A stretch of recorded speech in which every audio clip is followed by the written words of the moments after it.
दोस्तों नमस्कार। इस वक्त हम हैं एक शिक्षाविद के साथ और आप एक महिला विद्यालय की प्रधानाचार्य हैं और आपके साथ हम आज जिस टॉपिक पर बात करेंगे वो टॉपिक आज की ये है कि हम कहाँ आ गए हैं। इस समय ये बहुत सारी जगहों पर इस तरह की खबरें आने लगी हैं, इस तरह की खबरों की बाढ़ सी आ गई है कि एक पति पत्नी को मौत के घाट उतार दे रहा है, तो पत्नी जो है पति के टुकड़े करा दे रही है। वहीं अगर बीच में कोई आता है तो सास ससुर माँ बाप उनकी भी हत्याएं कर दे रहे हैं या करा दे रहे हैं या फिर बच्चों को ही रास्ते से हटा दे रहे हैं। तो ये कौन सी ऐसी स्थिति आ पड़ी है। तो हम सबसे पहले मैम आपसे हम ये जानना चाहेंगे कि ये स्थिति कौन सी आ गई है और आपका हमारे YouTube चैनल द पत्रकार टीवी में बहुत बहुत स्वागत है और आप अपने बारे में थोड़ा दर्शकों को भी बताइए और इसके ऊपर प्रकाश डालिए। मेरा नाम डॉक्टर प्रियंका तिवारी, मैं हरिश्चंद्र बालिका इंटर कॉलेज में प्रिंसिपल हूँ और प्रति वर्ष यहाँ लगभग 1100 लड़कियाँ शिक्षा पाती हैं। मैं एक महिला भी हूँ और बच्चियों को शिक्षा भी हमारे यहाँ दी जाती है। तो ये मुद्दे जो समाज में चल रहे हैं उसके वजह से मैं बहुत भयभीत भी हूँ, आश्चर्यचकित भी हूँ और डर भी बना हुआ है कि कल किसका नंबर है, क्योंकि जिस तरीके की चीज़ें समाज में चल रही हैं। और मैं बता रही हूँ कि इस घटना के बारे में मेरे घर में जो मेड है वो बोली कि कहीं ऐसा ना हो कि मेरी बहू भी मेरे बेटे को मरवा दे। तो हर व्यक्ति भयभीत सा है और हमको समझ में नहीं आ रहा है कि इस तरीके की चीज़ों को रोका कैसे जाए। और मैं जो चिंतन करती हूँ तो मुझे ये समझ में आता है कि सबसे बड़ी जो परेशानी है वो सामाजिक नियंत्रण की है, क्योंकि आज समाज में देखा जा रहा है कि जो सामाजिक नियंत्रण जैसे कि परिवार था, रिश्तेदारी थी, समाज था, ये जो सामाजिक नियंत्रण की संस्थाएं थीं ये लगभग कमज़ोर या निष्क्रिय सी हो गई हैं। इनको कोई भी मानने वाला नहीं रह गया है। और जो हमारे ऊपर जो न्यायालय है या हमारे ऊपर जो बड़े बड़े नेता हैं या बड़े समाज के मानिंद लोग हैं, आज उनकी जिम्मेदारियां ज़्यादा बढ़ गई हैं, क्योंकि लोग जो औपचारिक संस्थाएं परिवार और समाज था उसकी ओर से हट करके अनौपचारिक जो सामाजिक नियंत्रण के साधन हैं उसकी ओर बढ़ गए हैं। तो उनकी जिम्मेदारी ज़्यादा हो गई है। और आमतौर पर हम देखते हैं कि कोई भी एक घटना होती है तो वो जब न्यायालय में मुकदमा होता है तो वो होते होते उसमें जजमेंट आते आते वो इतनी देर हो जाती है कि उस जजमेंट का, उस न्याय का कोई मतलब भी नहीं रह जाता है। वो दम भी तोड़ देता है और फिर एक समय के बाद बहुत से लोग उस घटना को भूल जाते हैं और जो अपराधी रहता है उसके साथ, चूँकि वो लाइव है, वो जीवित है, उसके साथ हमारी बहुत कुछ सिंपैथी, हमारी भावनाएं जुड़ने लगती हैं। तो इस तरीके से वर्तमान समय में माननीय न्यायालय का बहुत बड़ा योगदान है कि वो इस तरीके की घटनाओं को रोके। जी, एक बात आपने कहा कि जिम्मेदारी लेनी चाहिए। अभी आपको क्या लगता है कि हमारे देश में कोई सिस्टम या कोई जिम्मेदारी लेता दिखाई दे रहा है? नहीं, जिम्मेदारी तो अगर कोई जिम्मेदारी ठीक से लेता तो शायद ये घटनाएं ही ना होती, लेकिन इसका बहुत बड़ा अभाव है कि जिम्मेदारी कोई नहीं ले रहा है। और उसी की बात मैं कर रही हूँ कि समाज के जो मानिंद लोग हैं वो एकजुट होकर के ऐसी घटनाओं का विरोध होना चाहिए। जैसे अभी मेरठ वाले घटना तो ये हुई ही, लेकिन जो लड़की थी मुस्कान, उसके माता पिता का जो रोल था वो सराहनीय है। और हर माता पिता को ऐसा सोचना चाहिए, ये जिम्मेदारी, अगर हमारा बच्चा गलत किया है तो ये हमारी जिम्मेदारी बनती है कि हम उसके अपराध को उजागर करें और उसको सख्त से सख्त सज़ा दिलवाएं। हम वहाँ मुंह में नहीं बंधें।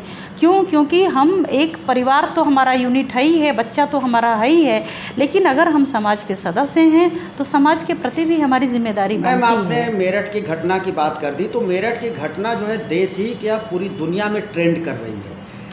ये कौन सी ऐसी स्थिति आ जाती है एक महिला के साथ जो शादीशुदा है, एक बच्चे की माँ है और उसका पति मर्चेंट नेवी में है, अच्छा कमाई कर रहा है, उसके बावजूद भी एक गली के लफंगे के चक्कर में पड़ जाती है और पति के कई टुकड़े करके, ये हैरानी की बात है कि अपने पति को, जो अपने प्रेम को पूरा उसके ऊपर न्यौछावर कर रहा है, उसके कई टुकड़े करके एक ड्रम में डाल करके और सीमेंट से पत्थर बना देती है। देखिए, ये सिर्फ एक ही घटना, इत्तेफाक ये था कि कल मैं जब समाचार देख रही थी तो इसी न्यूज़ के बाद एक तुरंत और न्यूज़ आया, 3 खबरें चल रही थी। हाँ, नहीं, मतलब मैं जो देखी कि एक राजस्थान का था और बिल्कुल वो मजदूर टाइप का आदमी था, मजदूर टाइप की औरत थी वो, और अपने पति का मर्डर करके और बोरे में लाश को बांध करके और वो बाइक पे लेके टहल रही है और ले जा करके वो जंगल में उसकी अंत्येष्टि करते हैं। तो ये एक और होता क्या है कि दुर्भाग्य से जब घटना होती है तो टीवी चैनल मीडिया खूब चलता है और शायद 10 दिन 5 दिन बाद हम फिर इसको भूल जाते हैं। तो ऐसा नहीं है कि ये पहली घटना है, क्योंकि इस समय ये हुई है इसलिए ये ज़्यादा चलन में है। दूसरी चीज़ आपने पूछा कि ऐसा एक महिला होकर के और शादीशुदा होकर के ऐसा क्यों की, तो फिर मैं यही कहूँगी कि यहाँ भी सामाजिक नियंत्रण का अभाव है। ना तो परिवार का डर रह गया है, ना समाज का डर रह गया है। कल उसका इतिहास जो दिखा रहा था टीवी चैनल में, उसमें दिखा रहा था कि जब ये मुस्कान और सौरभ आपस में दोस्ती में आए तो ये दोनों नाबालिग थे। जी बिल्कुल। और आप सोचिए कि नाबालिग बच्चों को कितनी बुद्धि होगी। तो कहीं ना कहीं से परिवार को समझाना चाहिए था और शायद परिवार ने समझाया, तब दोनों ने बगावत कर दिया। जी हाँ। बगावत करके शादी की और उसके बाद 18 साल के भी हुए तो शायद बहुत मैच्योर ये नहीं थे। तो हम तो कहेंगे कि एक इनका भावनाओं का बहाव था। मल्टीमीडिया जो टीवी में, जो मोबाइल में जो चल रहा है, उसको देख करके इन लोगों को एक जो बगावत करने की बच्चों की प्रवृत्ति होती है, एक उम्र का भी रहता है, तो उस स्थिति में हमको ये ज़्यादा बहते हुए दिखे। दूसरी चीज़ ये थी कि मुस्कान का जो दिखाया कि इसके पति बाद में लंदन कमाने चले गए थे, तो एक जो इसको अभाव दिखा, उस अभाव को ये लड़की गलत तरीके से पूरा की। वो अपने परिवार के साथ समय बिता सकती थी, अपने दोस्तों के साथ अच्छा टाइम बिता सकती थी, अपनी पढ़ाई लिखाई, अपनी बच्ची पे वो समय दे सकती थी। लेकिन कहीं ना कहीं से उस खाली जगह को, जो पति इसके विदेश चले गए, उस खाली जगह को ये गलत व्यक्ति के साथ पूरा करने की कोशिश की, जिसमें ये घटना हुई। मैम, इस तरह की तमाम घटनाएं आती हैं, हम लोगों के सामने आती हैं, लेकिन कभी कभी ऐसी हृदय विदारक घटनाएं आती हैं जो बहुत ट्रेंड करने लगती हैं, लोगों के जुबान पे आ जाती है। लेकिन यहाँ पर जो ये मुस्कान ने किया, मुस्कान के माँ बाप उस समय दूरी बना लिए थे, लेकिन जब उनको पता चला तो उन्होंने एक बात कहा कि मेरा दामाद बहुत ही अच्छा था और मेरी बेटी ही डायन निकली, इसको बड़ कड़ी से कड़ी सज़ा मिले। तो ये इस तरह की बातें जब गार्जियन को पता चली तो गार्जियन ने तो इस तरह की बात कही। तो इसमें ऐसा नहीं लगता है कि ये जो बच्चे हैं आज अपने घर के, अपने गार्जियन से इतने कट गए हैं कि किसी बात को शेयर ही नहीं करते हैं। अगर वो जो है शायद अगर सौरभ भी अगर इस बात को शेयर किया होता अपने सास ससुर से, अपने घर वालों से, कि ये जो है इस तरह से कर रही है और इसके साथ कोई और जुड़ गया है, तो क्या उसकी जान बच सकती थी? देखिए, संभावना तो है, क्योंकि मैं भी अपने विद्यालय में भी लड़कियों को बोलती हूँ कि बेटा कोई भी बात हो, हर समस्या का समाधान है, बशर्ते कि समय से वो समस्या पता चले।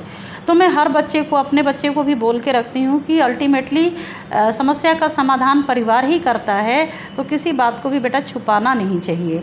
और सौरभ ने शायद इस चीज़ का जिक्र किया था, लेकिन मैं फिर यही बोलूँगी कि जो मुस्कान थी वो गलत व्यक्ति के साथ में चली गई थी और उस समय शायद उसको कुछ दिख नहीं रहा था और इसके पीछे बहुत बड़ा मीडिया का जो चकाचौंध था, उसमें वो बह गई। रील बनाना, स्टेटस डालना, मोबाइल पे वो करना, तो ये सारी चीज़ें जो है वो हावी रहा और जहाँ की इस तरीके की घटना, इस तरह की जो घटनाएं घट रही हैं, क्या उसमें आप इस बात को देखती हैं कि चाहे वो पुरुष हो चाहे वो महिला हो, इनके अंदर जब ये प्रवृत्ति ये जो आ रही है, कहीं ना कहीं ये क्या दैहिक सुख है? दैहिक सुख की खोज है। खोज भी हमने कहा ना कि हमारे बहुत करोड़ों फॉलोअर्स हैं, करोड़ों लाइक्स हमको मिलता है, लेकिन वास्तविक कोई नहीं है। तो ये वास्तव में ये चीज़ें हमने आपको पहले ही कहा कि जब उसका पति लंदन चला गया तो कहीं ना कहीं से उसको खालीपन हुआ, और शायद अगर मोबाइल नहीं रहता तो शायद उससे वो मिलती भी नहीं। जी, ये तो मान लीजिए मुस्कान की बात हो गई। नहीं, इसके अलावा देखिए एक मुद्दा जो शायद रह के आता है और आए, दूसरी जो चीज़ है, जो ये घटनाएं जो कत्लेआम की हो रही हैं, इसमें एक और जो सफ़र वर्ग है, जो सफ़र कर रहा है, वो विवाहेतर संबंध के बाद बच्चे सफ़र कर रहे हैं। और कई घटनाएं ऐसे हुई हैं जो कि अगर माँ के पास बच्चे रहते, जैसे सौतेली माँ का तो हमने बहुत लोग प्रताड़ना हम लोगों ने सुना है। और हमारे समाज में पुरुषों को पहले ये था कि पत्नी मर जाती है तो शादी लोग कर लेते थे, और ये हमारे समाज में इसको मान्यता थी। लेकिन बदलते समय के साथ महिलाओं को भी ये मान्यता, ये छूट दिया गया कि आप भी शादी कर लीजिए। तो वहाँ तक तो स्थिति समझ में आती है।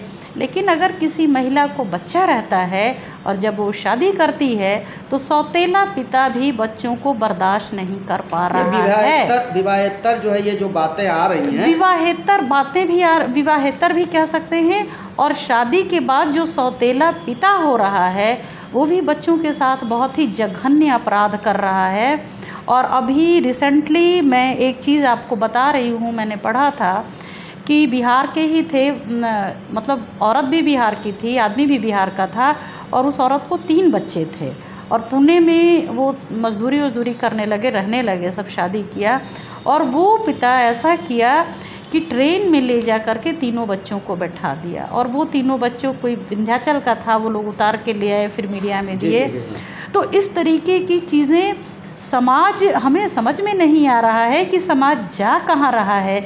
सिर्फ अपने क्षणिक सुख के लिए लोग अपनी नैतिकता को, अपने कर्तव्य को लोग भूलते जा रहे हैं। मैम, एक बात और है, बात ये आती है कि जो इस तरह के अब एक चलन आ गया है, इसको देखिए एक छोटे में हम जानना चाहेंगे। एक चलन ये आ गया है कि जो समाज में आइकॉन बन चुके हैं, और जब वो अपने वैवाहिक जीवन को सेपरेट कर रहे हैं, अब ये चलन आया है, तो ये बात वो करते हैं, सोशल मीडिया पर पोस्ट कर देते हैं और कहते हैं कि भाई हम तो अलग रहेंगे, लेकिन हमारे जो है पारिवारिक संबंध बने रहेंगे, और जो बच्चा है उस बच्चे के लिए हम और वो दोनों ही हम काम करेंगे। ये कैसा एक चलन आना है।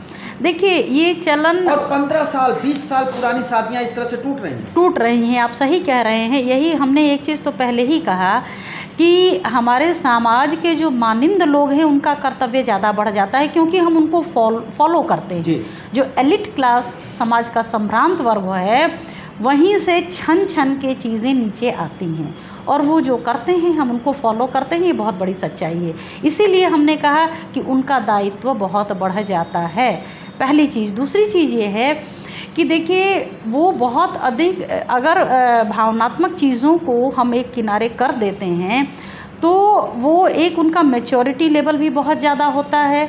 दूसरी चीज़ है कि वो बहुत अधिक साधन संपन्न भी होते हैं, और उस चीज़ को हम फॉलो करते हैं तो हम समझ नहीं पाते हैं कि हर कुछ हम उनको फॉलो करते हैं तो उनकी बराबरी हम नहीं कर सकते हैं। ये चीज़ हम नहीं समझ पाते हैं। हालांकि हम इसके भी फेवर में नहीं हैं, क्योंकि ये हमारे समाज की, हमारी भारतीय समाज की परंपरा नहीं है कि हम अलग हो जाएं और आप अलग हो जाएं, और बच्चों के लिए हम मिलते रहें, और हम फादर्स डे मनाते रहें, और पीछे कुछ और चल रहा है। मदर्स डे के लिए हम मिलें और फादर्स डे के लिए हमारे बच्चे मिलें। तो हम इस पक्ष में तो नहीं हैं, और ये हमारे समाज की संस्कृति भी नहीं है। लेकिन अब ये चीज़ें आ रही हैं तो मेरे समझ से इस पर भी रोक लगनी चाहिए। मैम, एक वाराणसी के डिस्ट्रिक्ट जेल का मामला है। जेल का अधीक्षक अपने कलीग, अपने ही जो है जेल के महिला डिप्टी जेलर जो 3 स्टार और वर्दीधारी है, उसके वो जो है शारीरिक या उसके जो है शोषण में उसको प्रताड़ित करने लगता है। इसको आप कैसे देखती हैं? ये भी एक बहुत बड़ा मामला है और वाराणसी का है, इसलिए ट्रेंड कर रहा है, और ये खबर पूरे राष्ट्रीय चैनल पर चल रहा है। बिल्कुल सही कह रहे हैं। देखिए, मैं फिर कहूँगी कि इस तरीके के विभागीय शोषण की घटना कोई नई चीज़ नहीं है, और शायद वही कहे कि एक समय बीतता है तो चीज़ें हम भूल जाते हैं। केपीएस गिल आईपीएस, बहुत बड़े आईपीएस थे और उनका बड़ा नाम था, और शायद उनका भी नाम आया था एक आईपीएस लेडी के शोषण में, रूपम देओल बजाज के साथ उन्होंने। जी बिल्कुल। कुछ इस तरीके की चीज़ें आ जाती हैं हमारे सामने कि हम बिल्कुल स्तब्ध रह जाते हैं कि ऐसा चेहरा जो कि नेशनल चेहरा है, जो कि राज्य स्तर पे है, जिला स्तर पे आप एक जिम्मेदार व्यक्ति हैं, आप डिप्टी जेलर हैं, एक जिम्मेदार व्यक्ति हैं आप, और आप इस तरीके की हरकत कर रहे हैं कि किसी भी महिला के साथ आप ऐसा कर रहे हैं, तो फिर यहाँ पर हम यही कहेंगे कि हर मनुष्य के अंदर एक अच्छी प्रवृत्ति होती है, एक पाशविक प्रवृत्ति होती है। तो मनुष्य और पशु में यही फ़र्क होता है कि हम अपने पाशविक प्रवृत्ति को रोकें। लेकिन आज के डेट में हम देख रहे हैं कि एक जो जिम्मेदार व्यक्ति है वो भी अपने उस पाशविक प्रवृत्ति को नहीं रोक रहा है। ये अगर कोई सहकर्मी के साथ इस तरह की घटनाएं होती रह रही हैं और कभी कभी खुल करके सामने आती हैं, तो इसको हम जो है एक पाशविक प्रवृत्ति कह सकते हैं। हाँ, ये बिल्कुल पाशविक प्रवृत्ति ही है, क्योंकि देखिए जहाँ तक कानून बनाने की बात है तो कानून तो ऐसा है कि अगर कोई पुरुष एक स्त्री को 20 मिनट 20 सेकंड अगर एक घूर के भी देख ले और स्त्री कहती है तो वो क्राइम है। तो कानून बनाने में तो कहीं से कमी नहीं है, और इम्प्लीमेंट भी टाइम आता है तो होता है। लेकिन सवाल ये है कि घर घर लंका जन जन रावण, इतने राम कहाँ से लव। तो मैम जो है वास्तव में आपने बहुत सही बात कही कि इतना ज़्यादा जो है ये हर व्यक्ति, ये तभी संभव है जब हम अपने सेल्फ कंट्रोल करें, अपने पर नियंत्रण रखें, और ये हमारे परिवार से, क्योंकि आज संस्कार हम देख रहे हैं। जैसे हमने मुस्कान के मदर फादर को इसीलिए अप्रिशिएट किया कि कम से कम उसने अपने बच्चे के अपराध को स्वीकार किया और उसके दंड की मांग की। ये हर माता पिता में जब ये चीज़ आ जाएगी तो शायद हम देखिए, कभी भी अपराध मुक्त समाज देवताओं का भी नहीं रहा है। तो अपराध मुक्त तो नहीं होगा, लेकिन अगर हर माता पिता अपने बच्चे के अपराध को बढ़ के कबूल करें तो शायद 90% अपराध रुक जाएगा, 90% रुक जाएगा। एक और हम आपसे बात, बहुत प्रमुख मुद्दा ये है कि जब कोई महिला जब इस तरह के अत्याचार के खिलाफ आवाज़ उठाती है, वो तो हजारों लाखों में कोई एक उठाती, और उसके सामने तमाम जो है समस्याएं भी रहती हैं कि हम आवाज़ उठा रहे हैं तो कहीं हम सस्पेंड ना हो जाएं, और सामाजिक है और ये सारी चीज़ें। लेकिन जब वो आवाज़ उठाती है तो क्या वो कितनी प्रताड़ित महसूस करती होगी कि अब उसको आवाज़ उठाना ही एक रास्ता बच जाता है। नहीं, देखिए हम इससे ये नहीं वाकिफ़ रख रहे हैं कि वो बहुत प्रताड़ित है। यहाँ पर भी बात आती है कि कौन सा व्यक्ति किस चीज़ को कितनी गहनता से लेता है, वो उसको कितना प्रभावित करती है। जैसे आप इसी चीज़ को एक समझिए कि एक छोटी सी घटना से कोई व्यक्ति आत्महत्या कर लेता है और कोई व्यक्ति उसको झेल लेता है, लगता है चलो ठीक है, टेक इट ईजी, ये चल लेगा, कोई दिक्कत नहीं है। तो ये भी प्रवृत्ति पर डिपेंड करता है। एक तो हमारा नेचर, हमारी प्रकृति कैसी है, और दूसरा घर का माहौल। अगर बच्ची को घर में ही डांट दबा के रखा जाएगा तो वो बच्ची फिर आवाज़ नहीं उठाएगी। बच्चा लड़की हो या लड़का हो, वो अगर सहमा रहेगा, घर के लोगों से हर चीज़ उसको खुल के बोलने की छूट नहीं रहेगी तो वो आवाज़ नहीं उठाएगा। लेकिन उसमें भी अगर किसी की प्रकृति बड़ी मुखर होती है तो वो छोटी, जैसे मैं अपनी बात बताऊं, अगर कभी मुझे ऑटो का सफ़र स्टूडेंट लाइफ में भी करना हुआ तो मुझे नहीं लगा कि कभी कोई हमको परेशान कर रहा है। हम अपनी जगह, अगर किसी ने कहा भी तो हमने कहा कि किराया मैं पूरा देती हूँ और मैं पूरी जगह लेके बैठूंगी, तुम अपने दायरे में बैठो, मैं अपने दायरे में बैठूंगी। तो शायद सभी लड़कियाँ इतना, ये अपना नेचर भी है, तो किसी छोटी चीज़ को कोई, हाँ, लेकिन अगर कोई महिला उठा रही है किसी चीज़ को तो बहुत अधिक जब प्रताड़ित हो जाती है तभी उठाती है, और हमारी समझ से सबको उसका साथ भी देना चाहिए। जिरह करने की बजाय एक तो उसका मानसिक स्थिति समझना चाहिए कि वो परेशान होगी। और ऊपर से चाहे वो कचहरी हो, चाहे कोर्ट हो, चाहे थाना हो, जिरह करने लगते हैं तो कैसे है, तो क्या हुआ, तो हमको उसकी मनोदशा समझनी बिल्कुल। चाहिए। हम जब इंटरव्यू कर रहे थे उस डिप्टी जेलर की, हमने देखा कि घर में उनके जो है 2 बेटियां थीं, उनके पास 2 बेटियां हैं और दोनों बड़ी हैं। एक बेटी लखनऊ में जॉब कर रही है और एक बेटी जो है जर्नलिज्म का कोर्स कर रही है। और इस इतनी बड़ी बेटियों के सामने जब वो महिला अधिकारी बताई कि हम जब घर वापस आते थे ऑफिस से अपनी ड्यूटी पूरी करके, तो हम आकर के रोते थे और हमारे बच्चियां जो हैं हमको चुप कराती थीं, और तब हमारे अंदर आया कि नहीं, अब हमको आवाज़ उठाना पड़ा। हाँ, बिल्कुल, बिल्कुल एकदम सही कह रहे हैं। और अगर ऐसी स्थिति है, बच्चे इतने बड़े हैं, तो बच्चों को भी अपने माँ का संबल बनना चाहिए। और बच्चे को क्या, पूरे परिवार को सपोर्ट में खड़ा, बजाय इसके कि नहीं ये लोक लाज है और ये चीज़ें हैं। लोक लाज नहीं, ये एक दुर्घटना है। दुर्घटना किसी के साथ भी हो सकती है और इसमें हमने अपराध नहीं किया है, हम थोड़ी कोई गलत किए हैं कि हमको शर्म तो अगले को आना चाहिए जिसने किया हुआ है। तो जब तक समाज इस लेवल पर नहीं सोचेगा तब तक लड़कियां आवाज़ नहीं उठा पाएंगी। कहीं ना कहीं जो है इस तरह की घटनाएं इसलिए हो रही हैं कि लोग जो है अपने आप को अब समाज के बंधन से ऊपर सोचने लगे हैं। और पहले हम लोग पढ़ते भी थे, ये भी बताया जाता था कि एक कानून हमारा जो है प्रत्यक्ष रूप से हमको क्राइम से रोकता है, लेकिन जो हमारा सामाजिक दायरा है, जो हमारा कल्चर है, वो अप्रत्यक्ष रूप से हमारे ऊपर एक संवैधानिक व्यवस्था ऐसा है कि जिसमें हम जीवन जीते हैं और सबको हम सम्मान देते हैं, तो उसमें कमी आती नज़र आ रही है। ऐसा बिल्कुल एकदम आप सही कह रहे हैं, क्योंकि पहले हर जाति की पंचायत होती थी, हर गांव की पंचायत होती थी, तो उसका डर रहता था। अभी तो गांव का मतलब कुछ नहीं, जाति का मतलब कुछ नहीं, परिवार का मतलब कुछ नहीं, हर कुछ पैसा हो गया है।